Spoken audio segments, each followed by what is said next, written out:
¿Qué tal? Bueno, vamos a comenzar un poco con esta clase de Derecho Ambiental. Vamos a tratar de dividirla en 4 partes para que sea entretenida. Vamos a empezar con un repaso un poco de cómo las disposiciones ambientales fueron creciendo y formándose en nuestro país, en Argentina, a través del derecho internacional. El derecho ambiental fundamentalmente deviene del derecho internacional. El mundo se da cuenta en conjunto que hay una crisis civilizatoria, esto a partir de la segunda mitad del siglo pasado, y empiezan a desarrollar algunos instrumentos que empiezan a ser incorporados por las legislaciones internas. Todas esas cosas vamos a intentar verlas en esta clase. En principio vamos a retroceder un poco en Argentina y vamos a ver que en la época colonial en Argentina ya empezaban a haber algunas disposiciones que obviamente no eran ambientales, sino tenían que ver más bien con la salubridad pública. Increíblemente algunas estaban relacionadas ya con el gran problema ambiental argentino, el riachuelo, ¿no? Tiene siglos y siglos y ya existían disposiciones en esa época que hablaban sobre el riachuelo. Pero antes de eso, las primeras legislaciones ambientales tenían que ver sobre todo con el sistema productivo argentino, que tiene que ver con el ganado, obligar a marcar o señalar el ganado, el tránsito de una jurisdicción a otra sin marcar. En Santiago del Estero, por ejemplo, en 1791 se ordena quemar y enterrar reses muertas porque podían contraer enfermedades, y eso es un poco como los primeros gérmenes del derecho ambiental argentino, ¿no? La Revolución de Mayo tuvo mucho que ver. El Cabildo de Buenos Aires es el primero que suspende a los saladeros, eso es muy importante, ¿no? Por lo que decía antes, ¿no? Ya el Cabildo de Buenos Aires advertía y hablaba sobre la contaminación del riachuelo, ¿no? Han pasado más de 200 años y la situación sigue igual o peor, ¿no? Y empiezan a aparecer los primeros códigos rurales en la provincia de Buenos Aires, en la de Santa Fe, en la de Córdoba. Es decir, que la mayoría de lo que podemos considerar el germen de la legislación ambiental estaba relacionado con los códigos rurales, ¿no? El manejo de qué hacer con el sistema productivo argentino. Hasta que viene, obviamente, la Constitución de 1853, nuestra primera Constitución que nos forma como nación, nos termina de dar una forma, y obviamente que no hacía una expresa referencia ni al ambiente ni al desarrollo sustentable. En esa época esos conceptos estaban absolutamente desconocidos, no era una variable ni siquiera de pensamiento ni de los más adelantados, ¿no? Pero sí, algunas de las cosas que se establecen en esa época tienen relación o virtualidad con lo actual, ¿no? Y tienen que ver con el principio general, que en ese momento el artículo 104, que ahora es el 121 de la Constitución, que establece que las provincias conservan todo el poder no delegado al gobierno federal. Esto es muy importante porque eso continúa en la actualidad y nos ayuda mucho a entender la competencia en materia ambiental, ¿no? Una competencia que en principio siempre es local, ¿no? Y tiene que ver con eso. ¿Qué le fue delegando las provincias al Estado Nacional para entender un poco la distribución de competencias y quién tiene que resolver cada caso, tanto administrativamente como judicialmente, ¿no? Y sí tenemos el preámbulo, ¿no? Si alguno de ustedes lo recuerda, se dará cuenta que ahí había algo muy interesante. Una parte de las más conocidas, el preámbulo, que es el que dice promover el bienestar general y asegurar los beneficios de la libertad para nosotros y para nuestra prosperidad, ¿no? Eso de para nosotros y para nuestra prosperidad, algunos lo relacionan o dicen o marcan el íntimo vínculo con el concepto de desarrollo sustentable, ¿no? O el de equidad intergeneracional. Es decir, tenemos que garantizar el desarrollo para ahora, pero también para las futuras generaciones. Bueno, el preámbulo, incluso antes de la reforma constitucional del año 94, fue usado esta parte del preámbulo para algunas acciones ambientales que llevan existiendo, ¿no?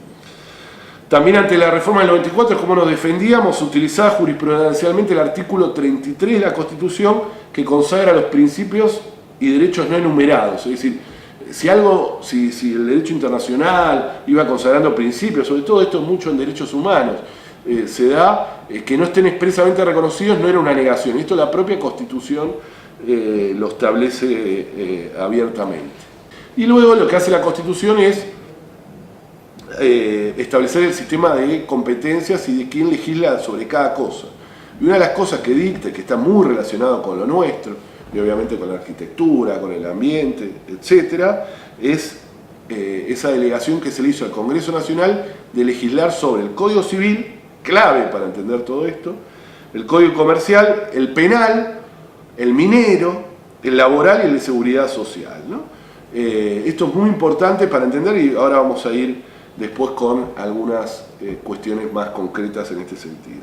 Y lo que empiezan a ver son leyes provinciales de recursos naturales y leyes nacionales sobre conservación de bosques, policía sanitaria animal, arrendamientos, parques y reservas nacionales. Es decir, algunas leyes empiezan a aparecer en ese sentido, de residuos peligrosos, pero todas leyes antes de la reforma constitucional, ¿no?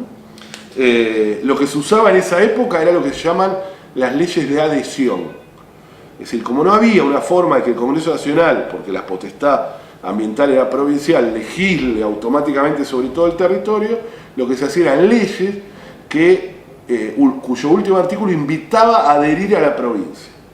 Es decir, el Congreso Nacional sacaba una ley cuyo último artículo decía que adhieran a este sistema las provincias. Entonces lo que faltaba era una ley provincial posterior que adhiera y de esa forma se hacía eso legislación de alguna manera interna.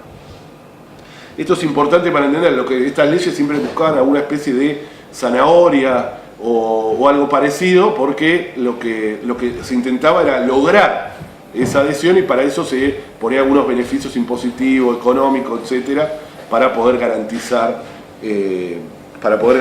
que la adhesión de mayor cantidad de provincias. Una ley de adhesión típica es la ley de fauna, por ejemplo, actualmente vigente, y le han adherido casi la totalidad de las provincias, ¿no? En ese sentido es importante lo siguiente, para llegar a lo más importante, esto es como nada más que una especie de preámbulo o anticipo de lo importante que es a partir de la reforma del año 94, del año 1994 en nuestro país, que es fundamental porque introduce el derecho a un ambiente sano, equilibrado y apto para el desarrollo humano y empieza una transformación total y la introducción real y concreta del derecho ambiental en nuestro país. Y en ese sentido es importante pensar lo siguiente: ¿cómo es el sistema de tutela de derechos humanos en Argentina? Y no en Argentina, sino en el mundo, ¿no? Están los derechos humanos de primera generación, para ver cómo se enmarcan los ambientales en este sistema. Y los de primera generación son los primeros, ¿no? Los derechos civiles y políticos.